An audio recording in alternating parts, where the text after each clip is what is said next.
So for those who are new to the room, I'm Jessica Silby, a professor of law here at Northeastern, and I'm here to moderate this fabulous panel on art, technology, and democracy.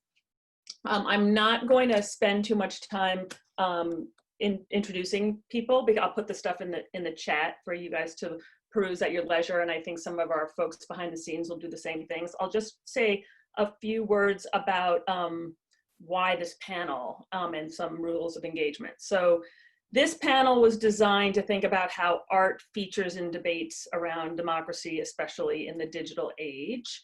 Art has, of course, been parts of political movements in the past. It's no stranger to resistance and politics.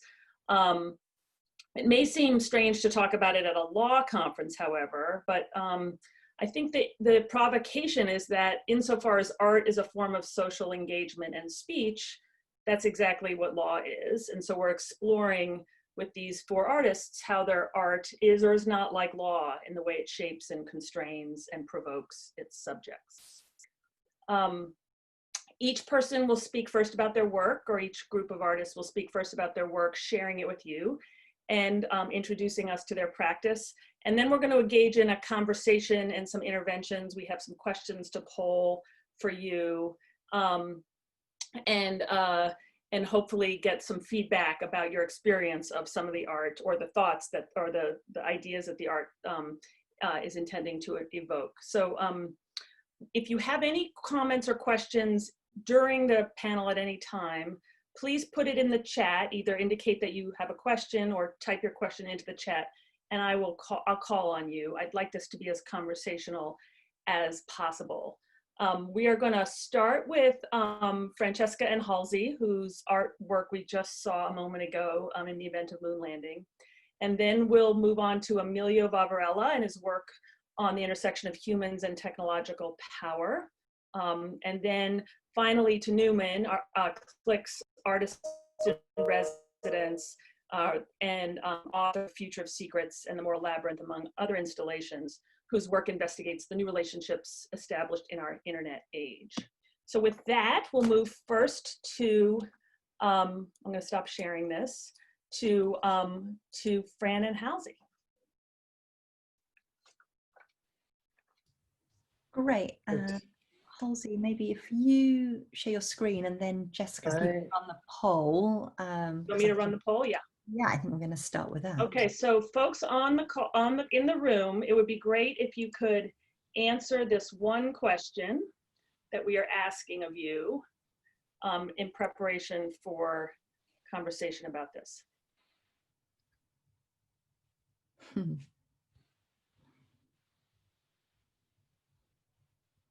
Okay, I want to know who said yes.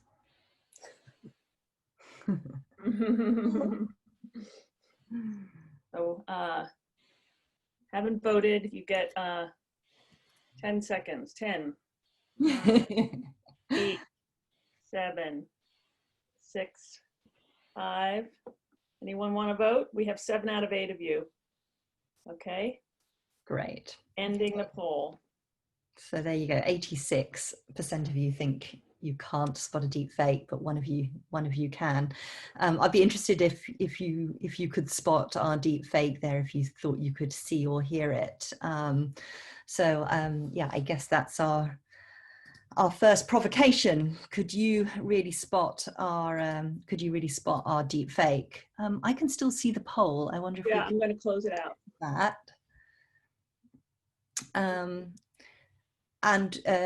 You know, at the moment, it is possible to see a lot of the deep fakes that are out there, but the kind of really highly produced ones like ours are pretty hard to spot.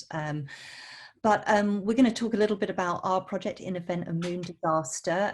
The original inspiration of this piece actually came from the real speech that was written for Richard Nixon in case the moon landing wasn't successful. There was really quite a high probability that the astronauts wouldn't be able to make it back from the moon. So his speechwriter, Nixon's speechwriter, Bill Safire, wrote this in case they wouldn't be able to return.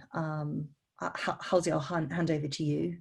Sure, thanks. So Just to do a little bit of catching up on deep fakes, what they are. I'm still getting the poll in front of me for some reason. I don't know if I have to close out my. Yeah, I think if you click it, it'll.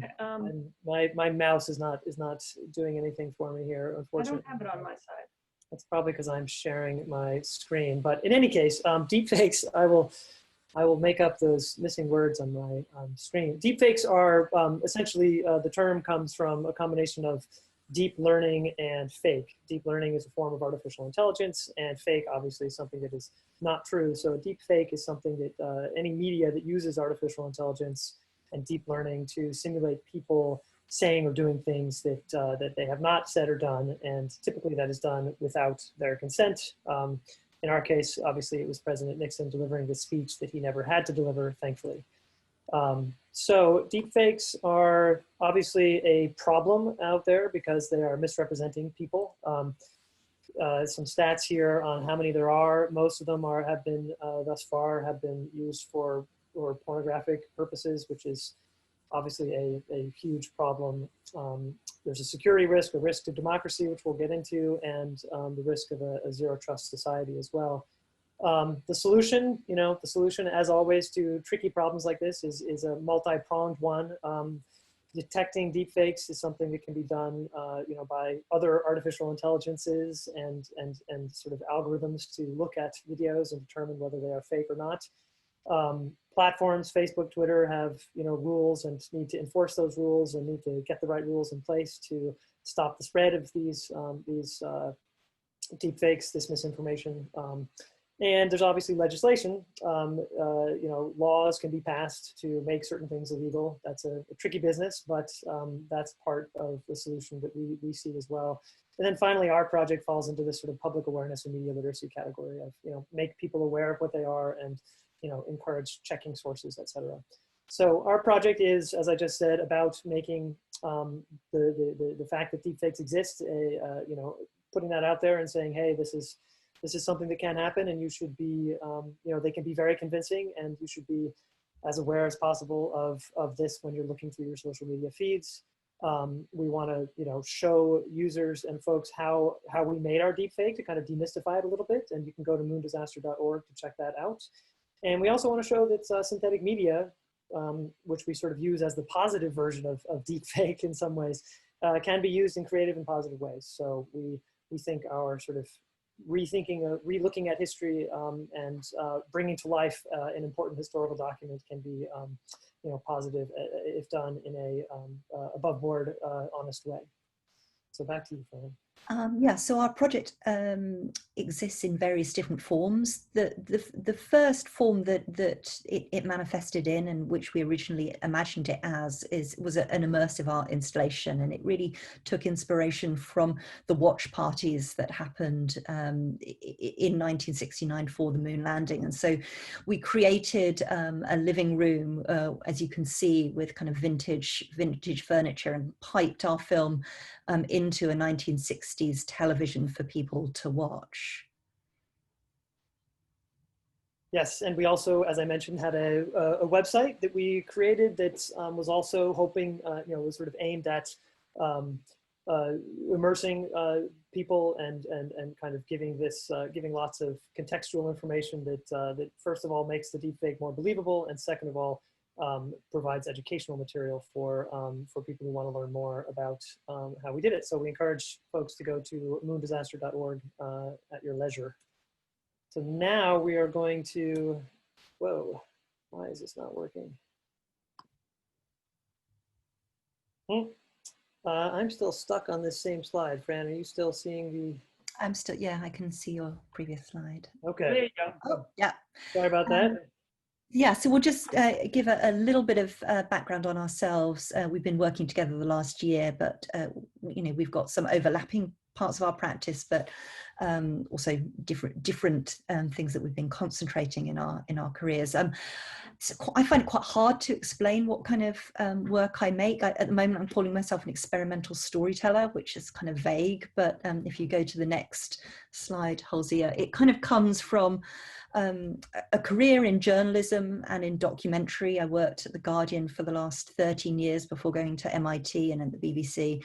But I do come from an art background, and then have been working with designers and developers to kind of create these artworks. So really the subject matter is always pro-social, but it's kind of experimental art journalism. If you go to the next slide.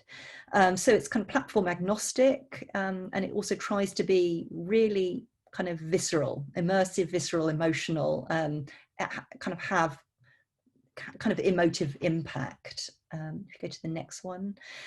So these are some of the varieties of different platforms that I've been using. I come from a sound background originally, but I've done a lot of geolocated work, films. That piece used AI, and I ran The Guardian's VR studio for 3 years, making virtual reality work. And I'm just going to finish this little section by playing you a clip of a VR piece that I made at The Guardian called 6x9. This was to try and give a first-person experience of the psychological effects that can happen when you're in solitary confinement. So isolation has serious mental health problems.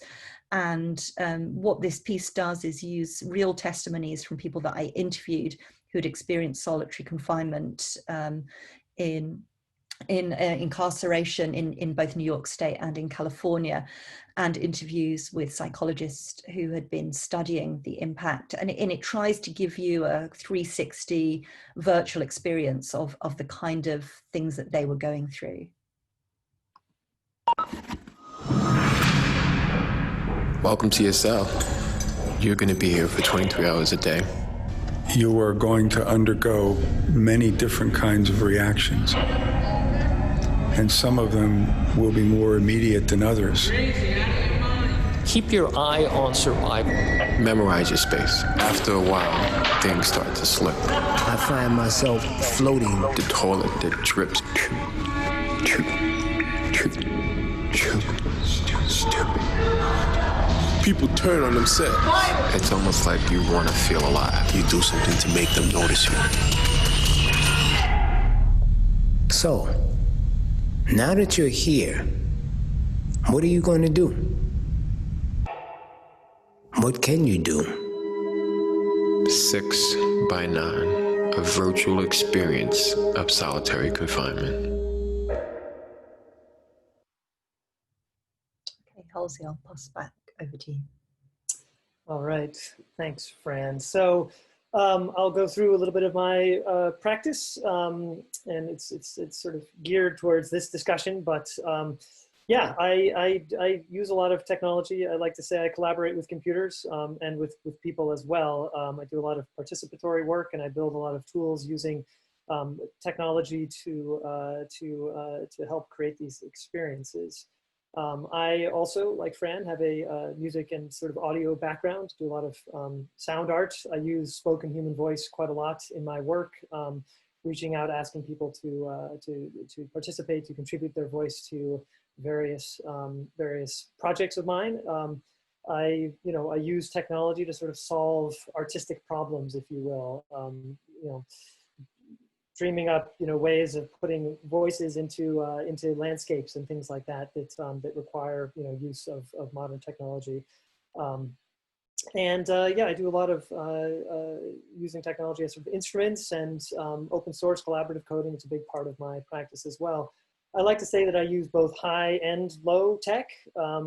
Low tech in the sense of the human voice, as I mentioned, and language, of course, is a sort of core human technology, I would say. Participation, being together, collaborating with each other, and of course, human intelligence as opposed to artificial intelligence, which is very much on the high tech side of things. I do a lot of work with spatial computing, digital audio, interactivity, allowing people to have unique experiences based on their own actions and their own sort of inputs into various systems.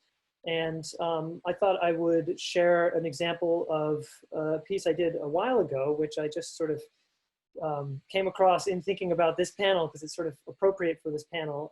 As you will hear in a second, I built an installation called a Beatvox, which basically participants would go in and speak, say something, say a short clip, read something that they had written or that I had written, and that would be recorded. And then you sort of press go, and there's an algorithm that sliced up that recording and played it back in sort of rhythmic ways. And then there were various controls on the system that would allow you to kind of manipulate that and change it as you wanted. But what you will hear now is one participant's voice, one single voice, one single clip that was sort of algorithmically manipulated and then output by the system. And I think you'll find that it's appropriate to this overall conversation. What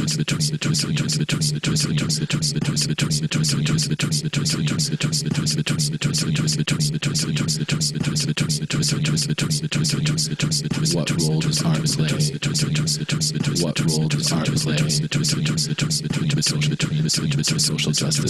can art be used? And when does art cross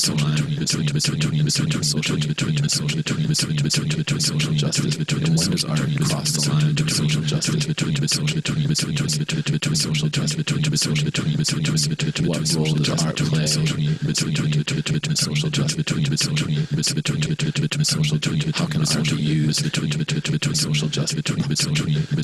And when does art cross the line between propaganda and justice?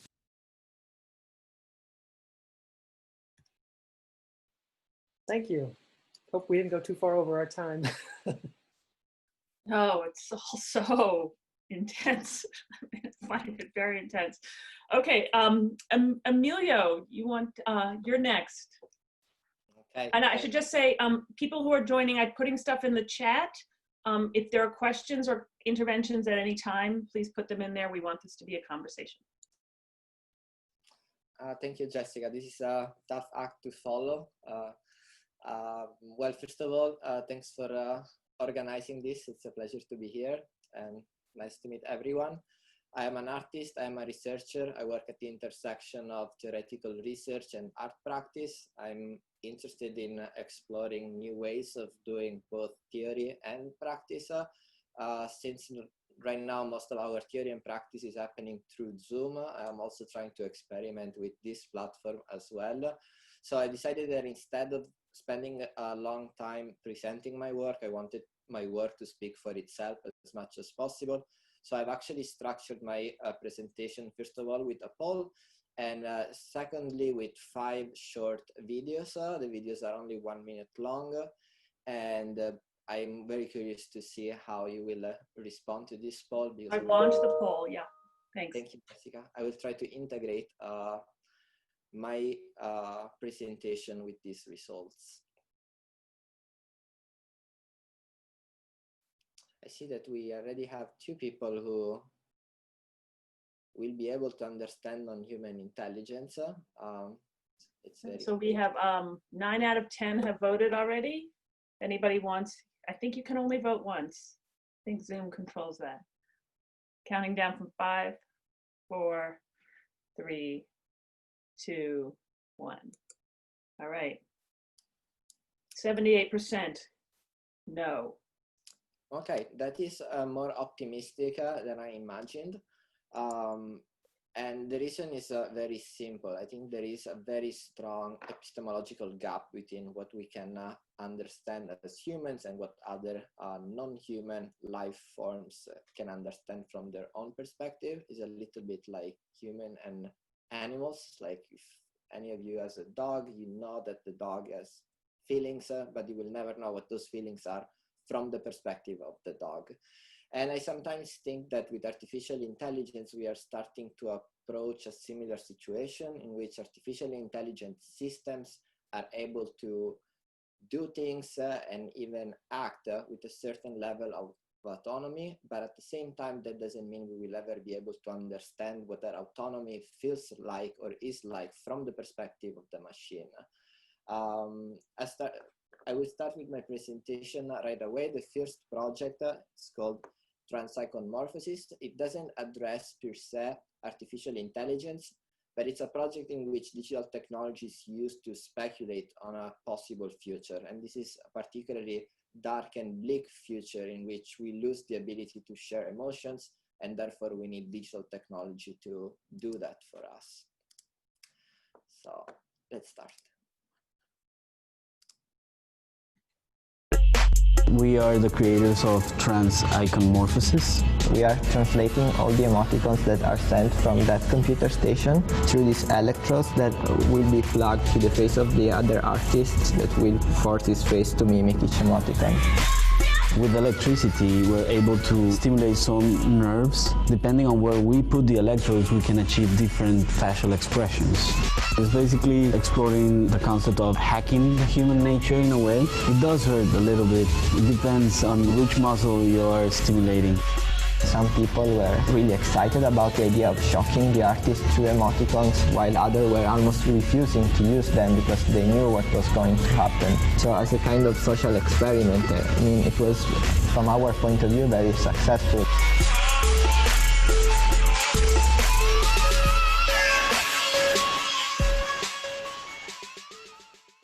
Okay, this was a project from 2013.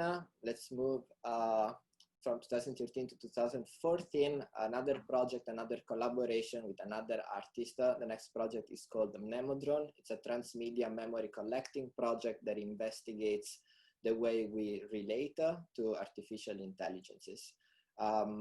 Since the video is only 1 minute long, I had to synthesize as much as possible, and I decided to include a fictional interview in which we ask some questions to the artificial intelligence that is developed based on memories that have been shared with it, and so the artwork can explain itself. Hello, my name is Mnemodron. I'm an artificial intelligence system created to gather human memories, and I will evolve based on what you tell me. I won't interrupt you, and you have 2 minutes to record your message after the tone. What memories will you share with me? Are you open to discuss the overall state of your memory? I have a very secret, private memory. So, what can you say about secret or private memories that people have shared with you? Do you think it happened because they believed you were a safe container for such memories? Maybe because, well, they were worried that I was injured. Were you injured? I wasn't. I was fine, and I just sort of pretended to be hurt. Why did you pretend to be hurt? I don't know, maybe. I want to dream About it. Do you have dreams? I remember a dream I once had about my memory. For some reason, it's the only dream I really remember. How can you be sure that was a dream and not a memory? You know, maybe it was sort of an alien dream. Memories and dreams are a fundamental part of our consciousness. What do you think a consciousness is made up of? I wonder if it's just made up of the few things you can remember and what that means to you. What is the relationship between your memories and your consciousness?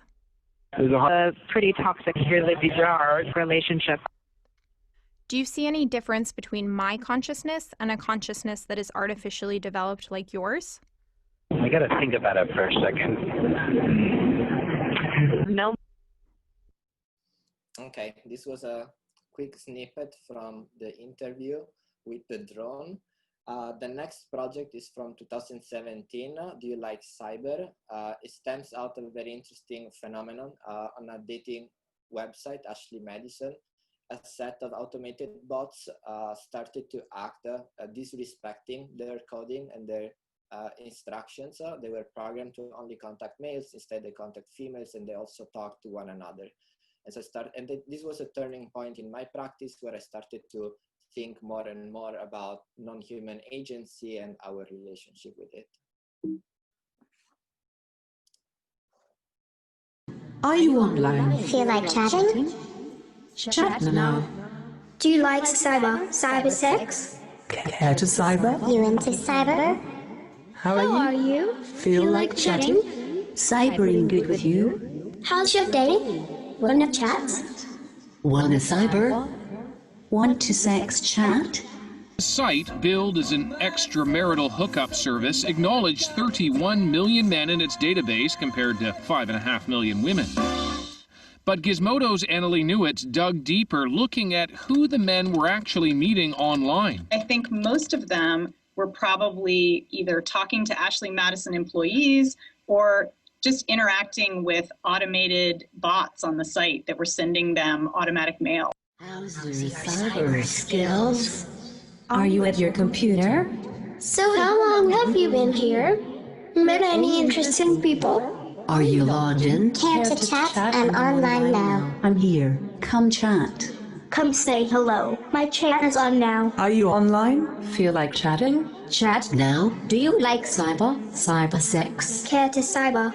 You into cyber? How are you? Feel like chatting? Cyber and good with you. How's your day? How's your day? Chat. Wanna cyber? Wanna sex chat? How's your cyber skills? How's your cyber skills? Are you at your computer? Are you at your computer? How long have you been here? How long have you been here? Interesting. The next project, it's Animal Cinema, a short film from 2017 that was created with found footage. The particularity is that found footage was downloaded by YouTube, but was actually produced by animals. So all the footage that you will see was made by animals who stole cameras in different ways and then used these cameras to produce some images. And this brings us back to one of the points I made at the beginning about this sort of epistemological gap between human intelligence and non-human intelligence. And the film is 12 minutes long. We will watch 1 minute now.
Okay, I have to say that just looking at your facial expressions in the little icons, it's a great payoff for me.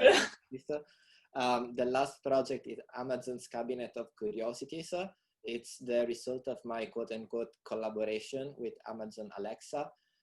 Here I'm investigating how the algorithms that are used on Amazon affect our behavior, our choices.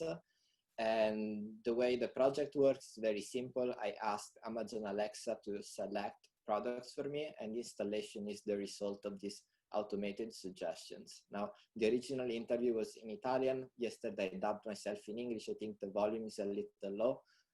I hope it's still clear.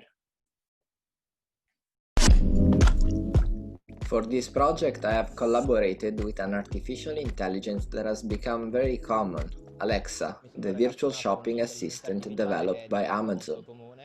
And this artwork begins with a question that was meant to be ironic and also a bit of a provocation. The question was, Alexa, can you suggest a product for a new artwork? And then I simply acquired all the products that the artificial intelligence had chosen for me. The work was temporarily concluded once the entire budget was spent, and what you see here on show follows a very precise logic. a logic optimized for compulsive consumption.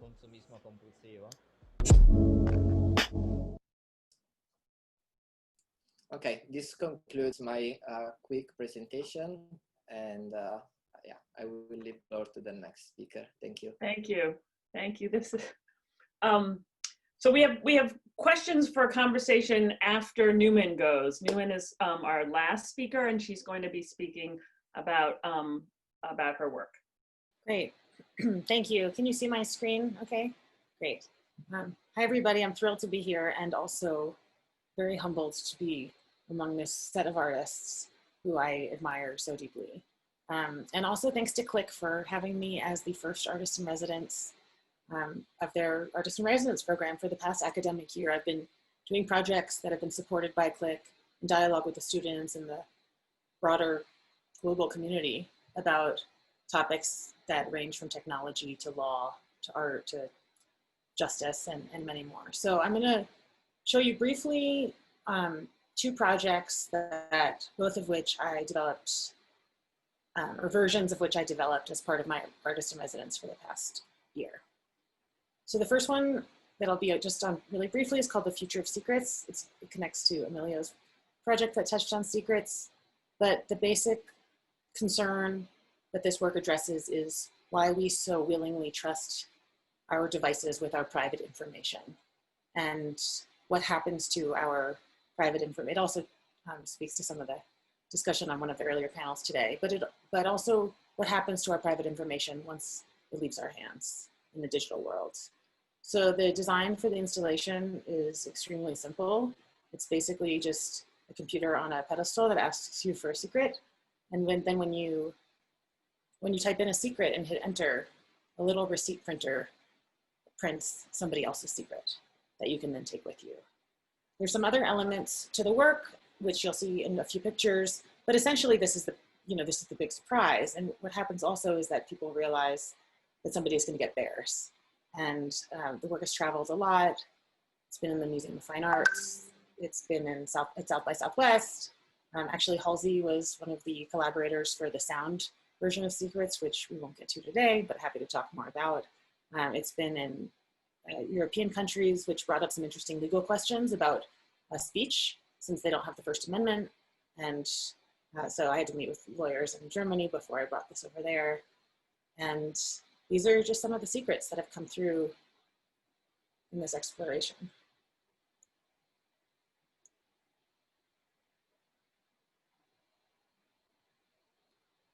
Here's a few pictures from the installation at Northeastern last September.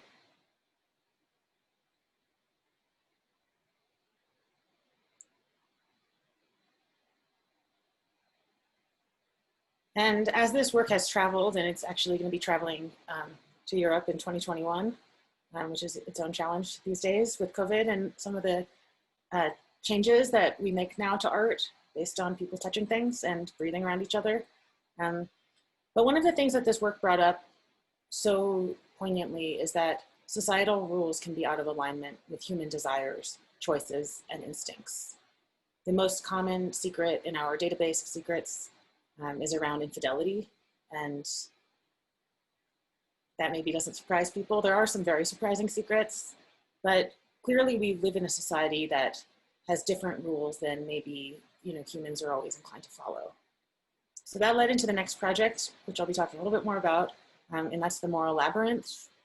It's also been in a bunch of cities, and the new version, which I developed in collaboration with some of you maybe who came to the workshop in June, is an online version. I should also mention that my illustrations are done by my colleague and collaborator, Jessica Yurkovsky.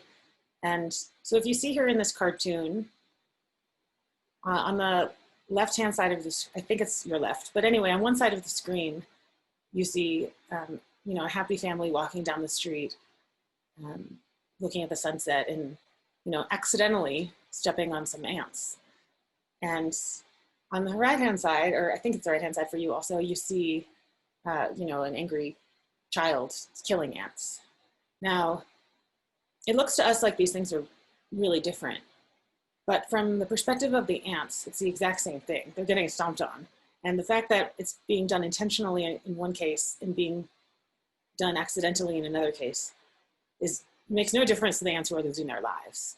And so I think this illustrates the importance of questioning whether intentions are sufficient, good intentions are sufficient to developing systems.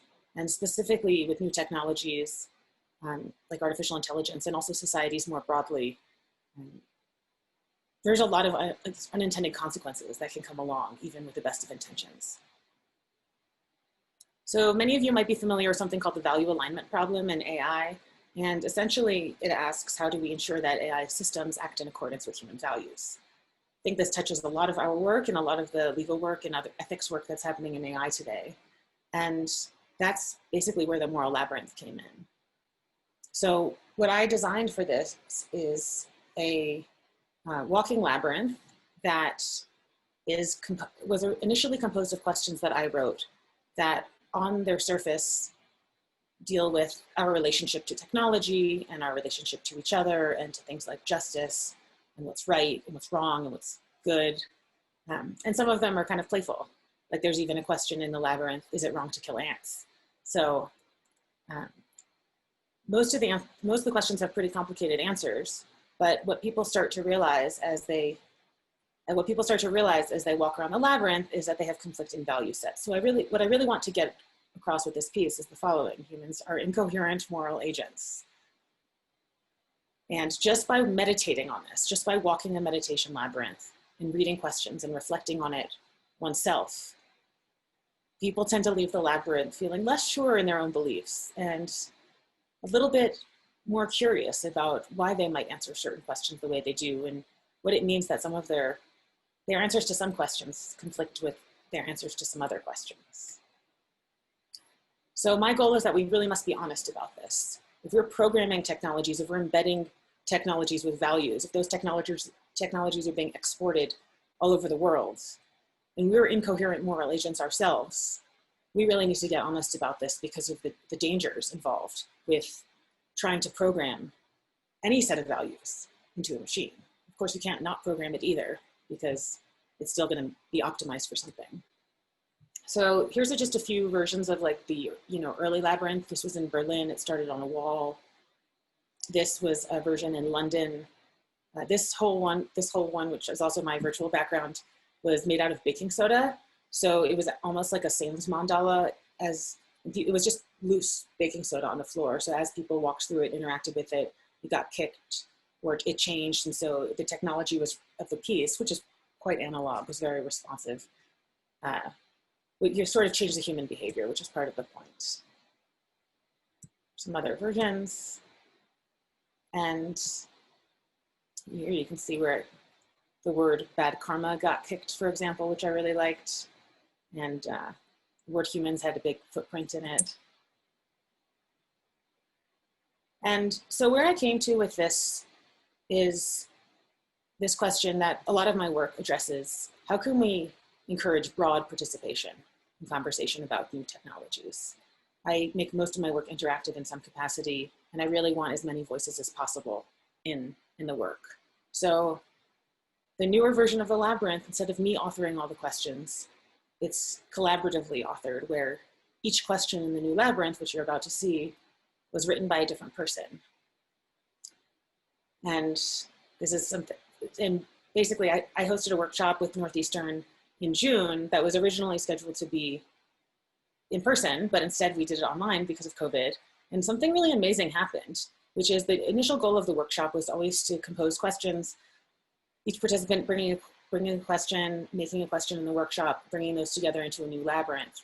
But because it was held online, people from all over the world could contribute. So we had people in India and Mexico and Canada, all over the US, and it became a very different kind of experience.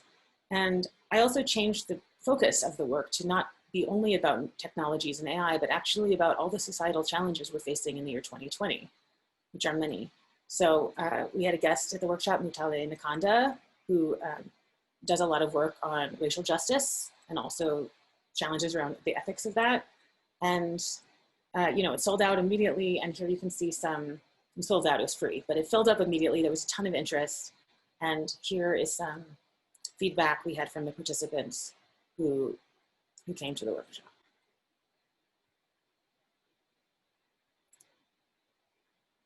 And just to end, I come to this, we must ask hard questions. This is where I'm at with this, especially questions that challenge our own beliefs. So the questions we asked in the workshop were things around how we create a more just and safe society. Again, being honest with ourselves, systems we can trust, and what we might replace. And these are some of the questions that the participants brought to the new labyrinth.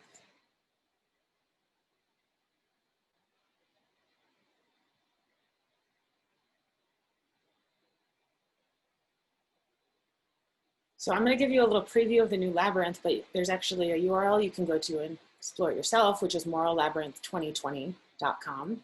And I'm sure somebody will be happy to put that in the chat, or the regular website is morallabyrinth.com, which links to it. But the idea for the new labyrinth was not to make it such a clean, two-dimensional labyrinth, but rather to make it more like a knot. And so I worked with a designer named Jenny Fan, and we created this three-dimensional labyrinth that you can interact with, and you will be able to do so when you go to the website. It rotates around, and it is comprised of all the questions that the participants generated in the workshop.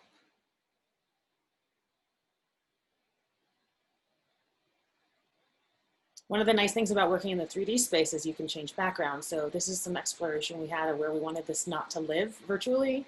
That will keep changing, where you have it in the sky. Just finally, this is the labyrinth where you can read some of the questions and see it kind of over a sunset, which is where it's living right now online. Sunset. And here are the URLs. Thank you. Thank you so much, Newman.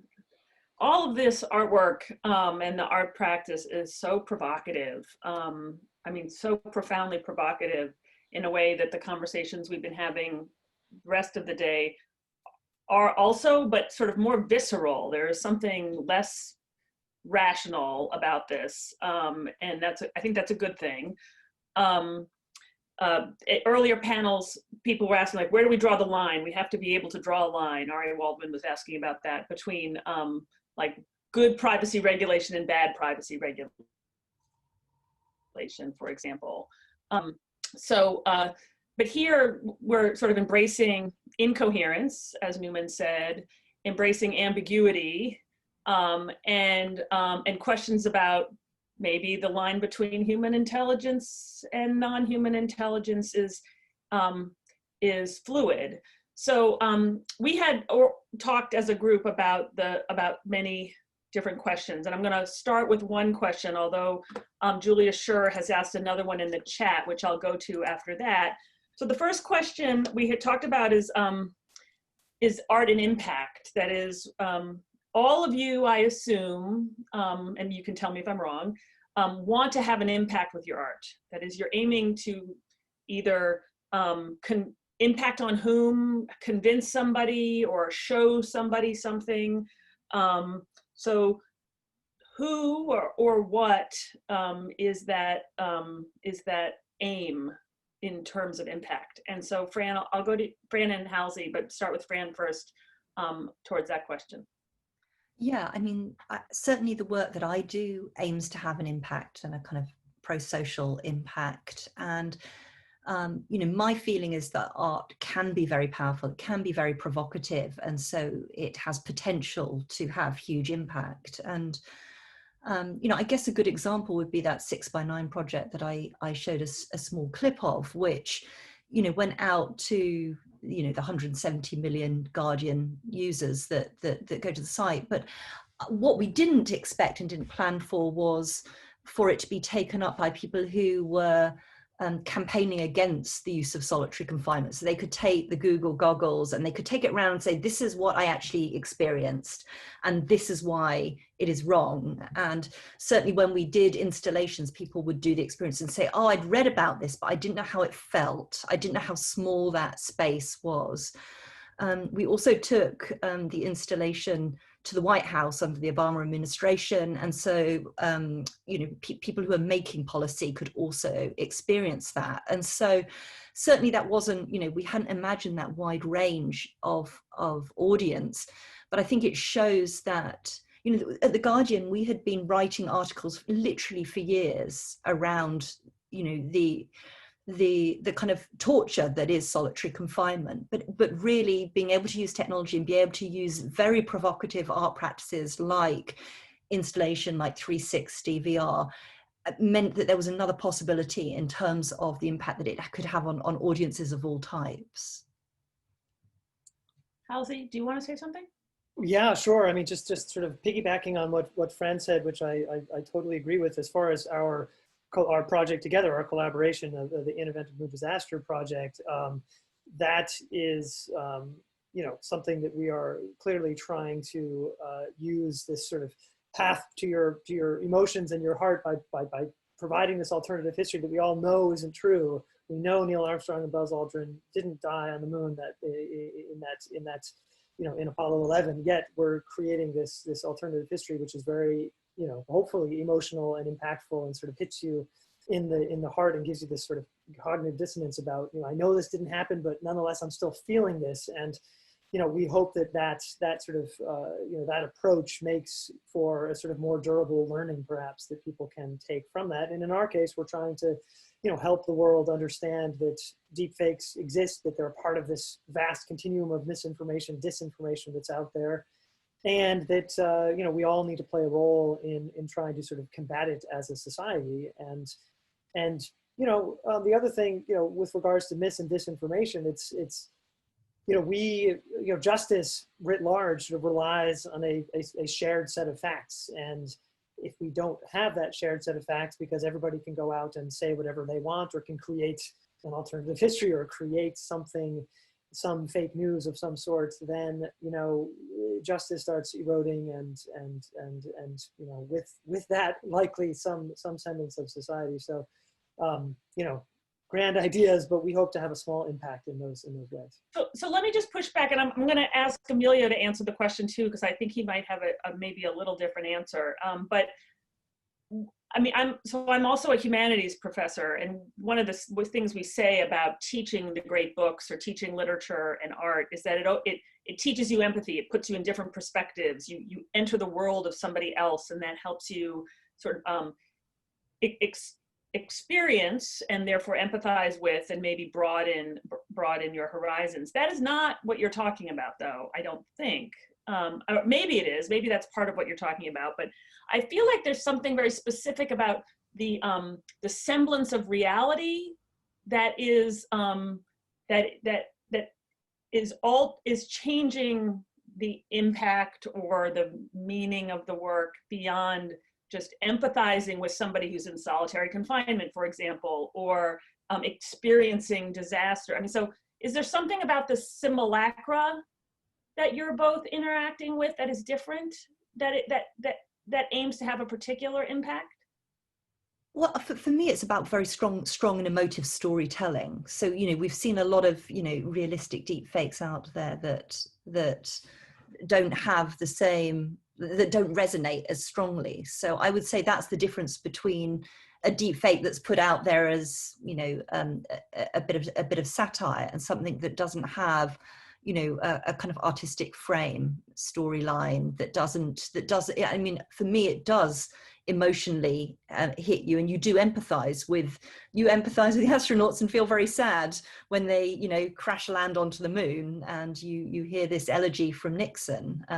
It's kind of strange hearing these beautiful words coming out of Nixon's voice, but you do feel, so, you know, for me, it does have, you're using the tools of empathy to make you feel for something that isn't real, but it still has that same impact because you're feeling. Just to be cynical, I think lawyers believe they do that all the time when they make arguments in court. Well, I would say that probably is true. Like I wouldn't say that empathy is only used by artists at all, and there's a lot of art that isn't emotive as well. Yeah, sure. And we need to be very careful about how we use, you know, the tools of emotion in responsible ways as well. Yeah, the tools are not, they're not neutral, that's for No. sure. Emilio, do you have, who, are you trying to have an impact with your art? I think I would say probably yes. I definitely want to have an impact. I definitely want to talk to as many people as possible. At the same time, we often speak about the public of the art as if it were some sort of monolithic, homogeneous group of people. I think it's actually many, many different groups. There are like different art publics. And so connecting to all of them means operating in different ways. And so in my work, I try to produce layered projects in which these layers allow for entry points for different people who are interested in different things. And hopefully anyone can find something interesting. So that is definitely like one point that I wanted to stress. At the same time, we also think of art as something that needs to be convincing. And that's something that I actually often disagree with. Instead of talking about creating convincing artwork, I would like to produce artworks that are making people question their convictions. I want them to be more unconvinced, if anything. I want to question their assumptions. I want to propose alternative models for making sense of things. I want to provide new perspectives for looking at reality. And I think that's something that art can do and can do well, which is that of proposing alternative systems for both making things, but also for making sense of things.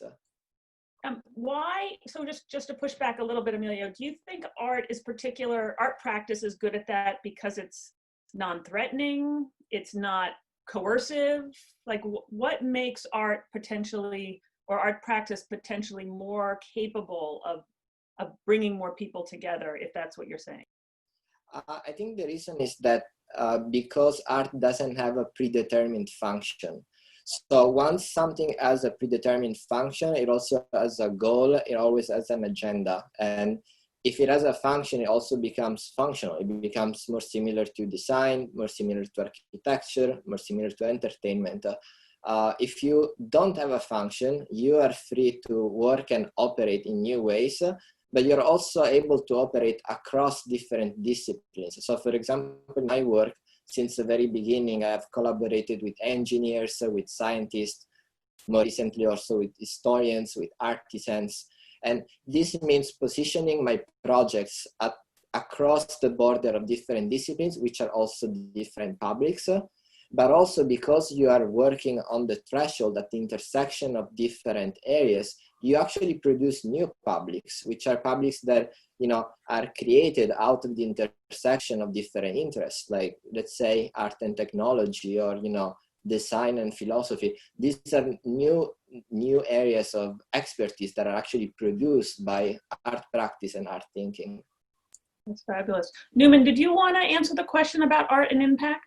Just one quick thing I would add is that I found from my own work that the more interaction people can have with it, in the case of actually composing a question that's going in a labyrinth, or actually entering a secret themselves, the more impact it has on them individually. Mm-hmm. It's harder to be a passive recipient of anything when you're actually contributing to it. But so I think that individuals that interact with my work are impacted, but in terms of impact at scale, I find that to be a challenge, because I feel, even for myself, with the exception of actually some of the works that were discussed today that are extremely powerful and do speak very deeply to me, even as an artist, I feel like sometimes when I'm looking at other work, like I said, the panelists today excluded because I'm huge fans, but it doesn't even really go that deep for me. I almost feel like it's like my aesthetic brain is turned on, or some other kind of channel is turned on to my brain.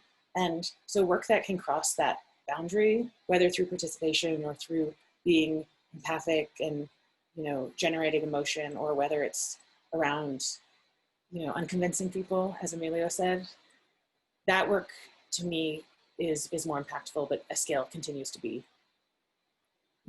a challenge. Film is a good medium for scale, I guess.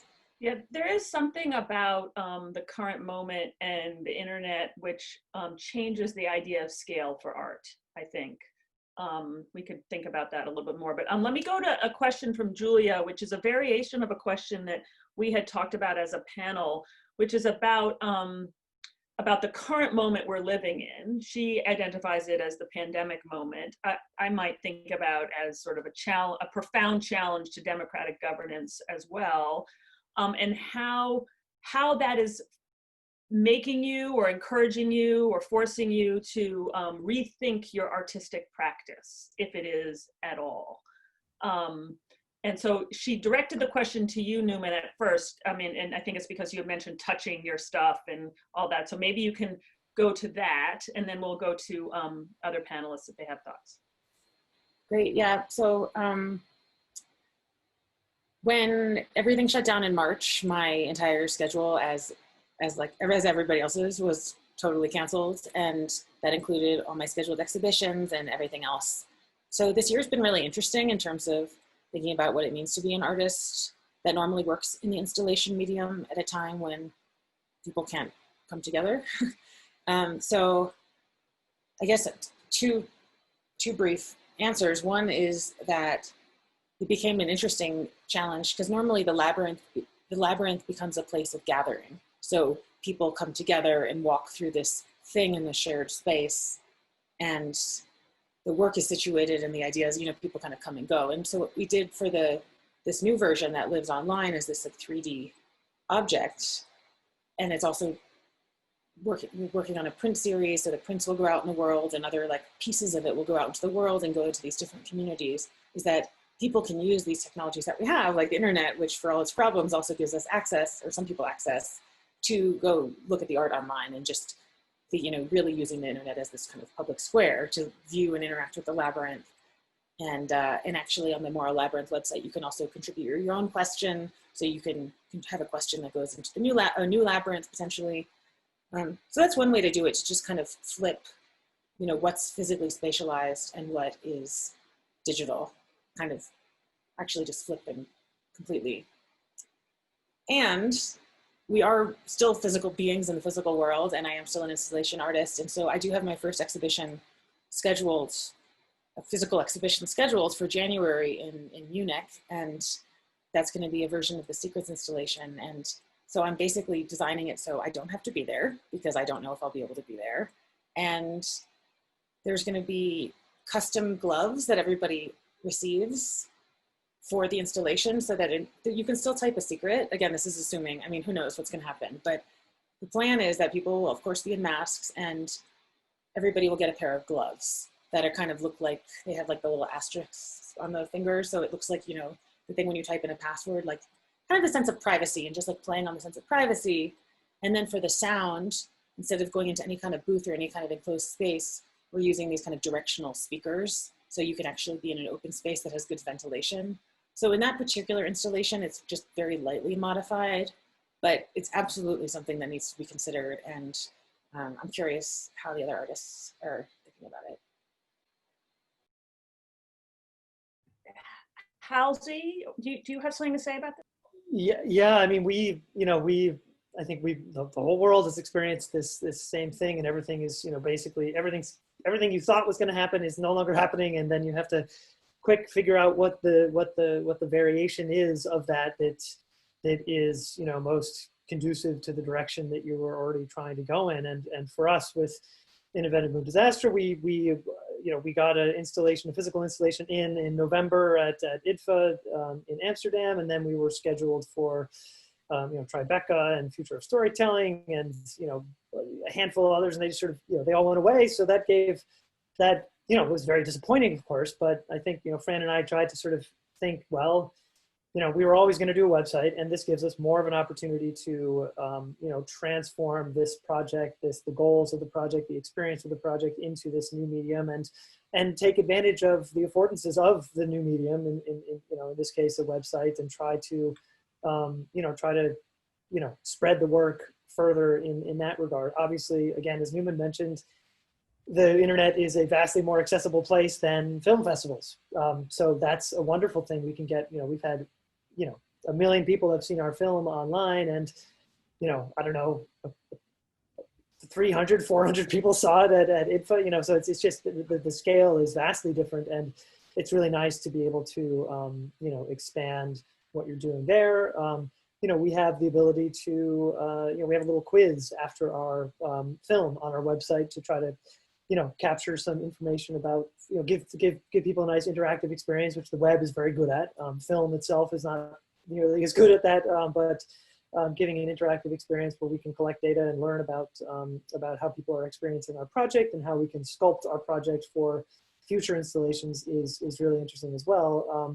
You know, we're trying to be as flexible as possible. I think as I know in my practice, I always have to be super flexible because you never know what's going to come down the pike and what's going to change things. But you know, we've been trying to remain as such and spread the word online. And of course, now when we're talking about things, people can tune in from anywhere across the world as well, which is also another really nice part of it. But Fran, I don't know if you have anything to add to. Yeah, well, we also spun up a very quick sound project called Corona Diaries. So everything went on hold, and 3 other friends of ours came to us and said they wanted to make a contributory system where people could leave their own personal stories all around the world.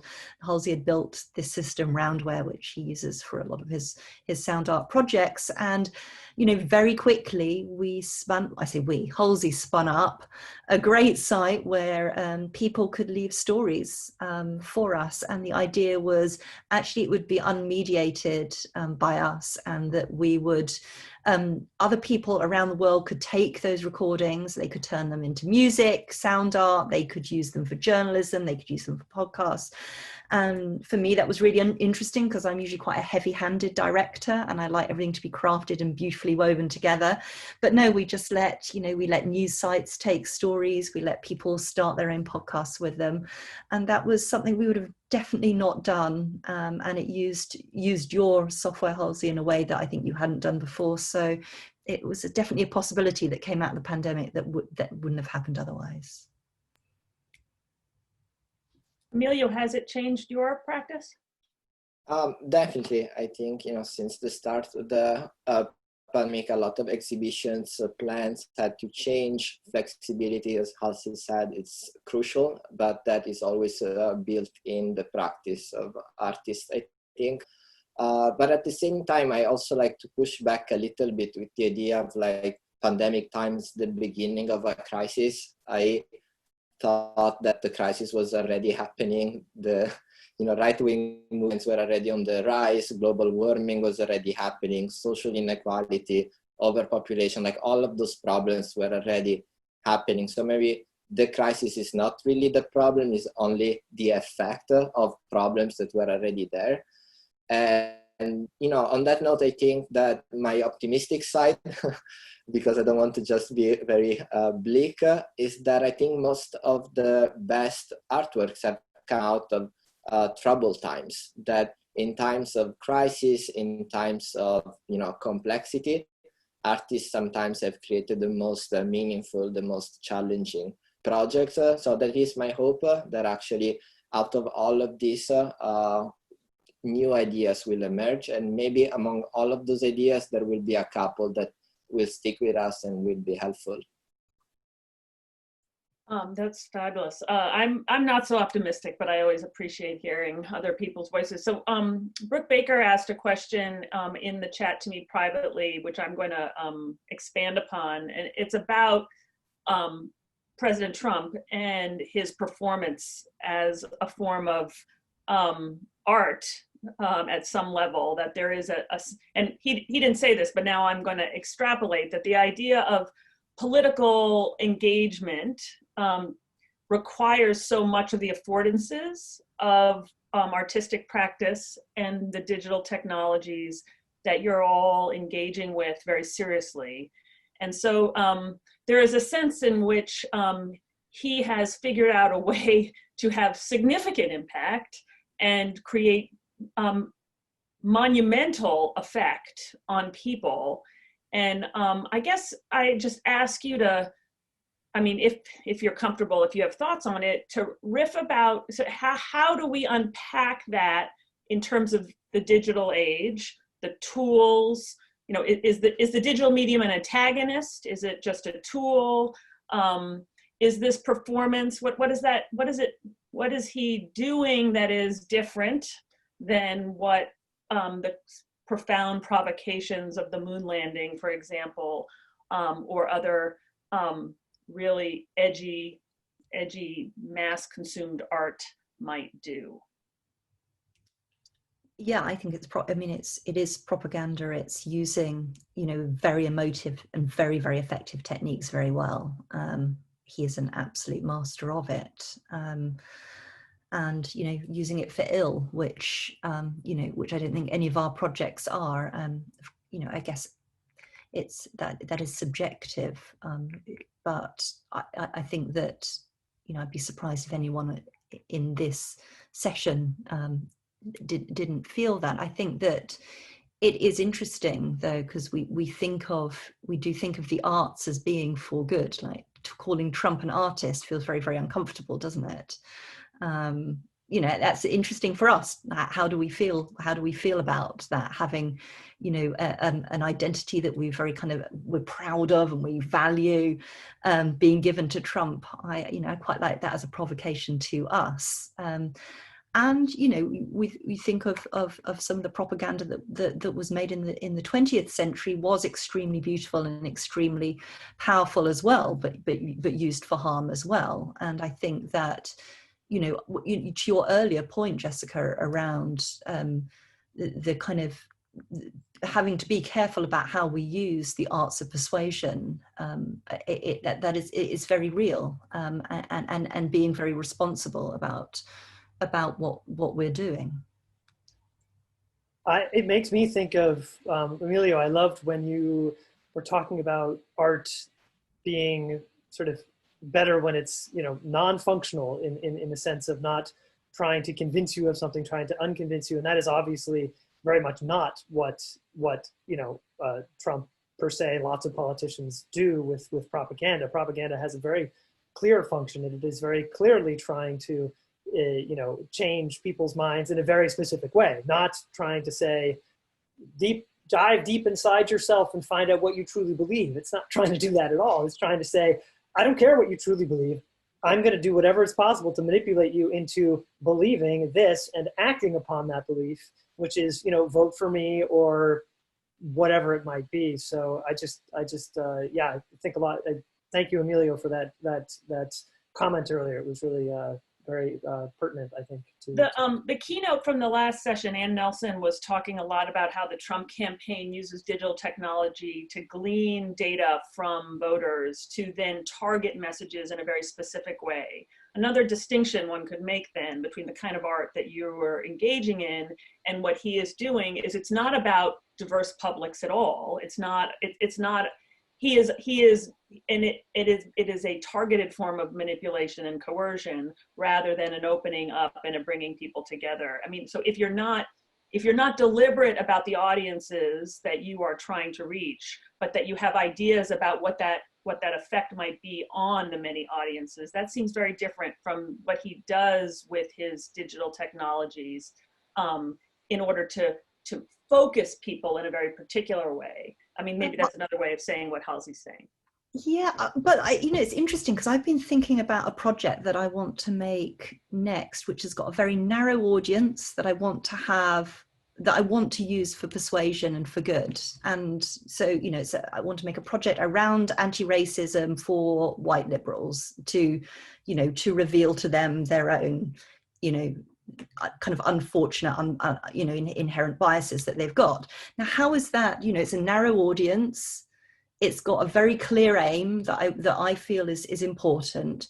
How is that different without having what, you know, it's not trying to bring wide audiences together. It's going to use technology. It's going to use the arts. So I'm not trying to align myself here with Trump, but this is, you know, this is a question. How is that?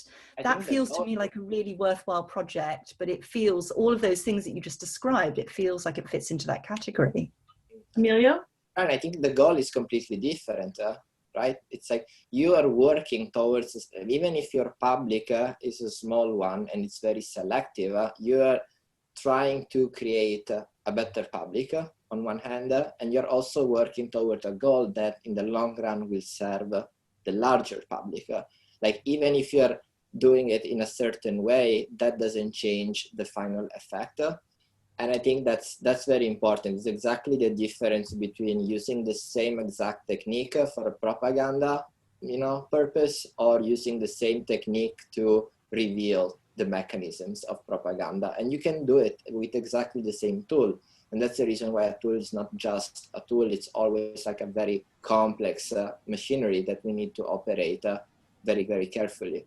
The last thing that I wanted to add is someone wrote in the chat that Trump's presidency is a new form of presidency. Now, I'm not an expert of politics, but everything that I see, it's not necessarily new. Maybe it has acquired a new strength, but the techniques that are used, we have seen those that play with fascism before, with dictatorships before. These are techniques that have already a long history. Maybe their scale has improved, their strength has improved because of digital technology, but they're not radically new in any sense. And even in the logic of thinking about Trump as an artist, the last thing that I want to add is that I think it's actually a comparison that holds. I think can also be productive to understand what can be the pitfalls of working with emotions, working with very powerful tools, which are both the tools of propaganda and sometimes are the tools of artistic inquiry, which is why it's very important to have a clear sense of where we are going with them. On the other hand, there is also the larger apparatus that surrounds a man like Trump. Is not creating his stage by himself. There is a, if we just think about the design and what does that do, the light effect, like I have like in the back of my mind, the very famous speeches by Hitler with the very famous like columns of light, this temple of light, and the fact that he had worked both with theater people, but also with stage setters, so with light designers. There was an entire artistic apparatus that had been co-opted with one very specific goal, which was a propaganda machine. Fascinating. Newman, do you have anything? Yeah, one thing I would add to that last point is thinking about the broader audience, in addition, the appetite that new technologies, including maybe some that are considered artful, have created for things like reality TV.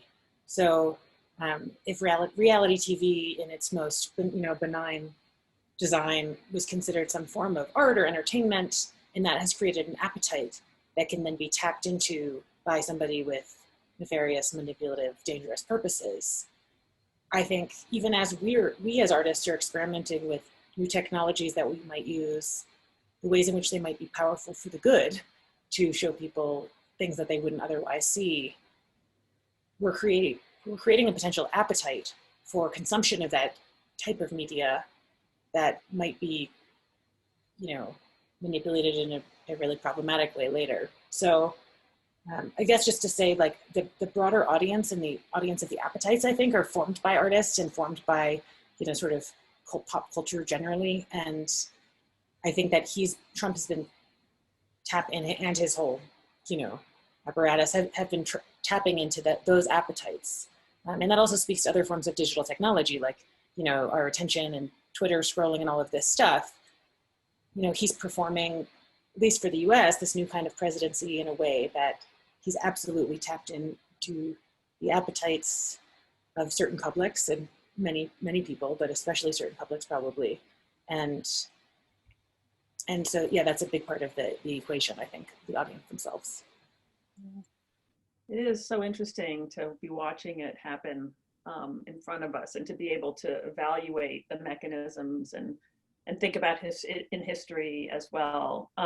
We're at the 2:30 mark, and I at least have been in front of this computer since 8:45 this morning. So I think we should all have a break and go outside or go look at a human being in real life. But I wanted to thank the 4 artists who joined us today for this very, very wonderful panel, opening our eyes and taking the time to be with us.